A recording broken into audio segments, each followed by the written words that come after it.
Welcome. Today in front of me Oppo Reno 7 Lite, and I'll show you how to edit notification panel shortcuts on this device. So now, for example, if you want to add here some icons or to remove some of them or just to change their position, you should click here on this edit icon. Here we can see all our visible icons on the top bar, and these icons we can add.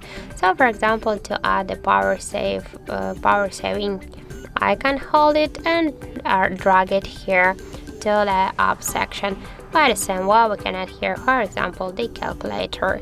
If you want to remove some icons from here, just by the same way, hold it and drag it to the down section. And to change just the positions of the icons, hold and drag it by the same way. And then to save the changes, just click to go back, and that's it.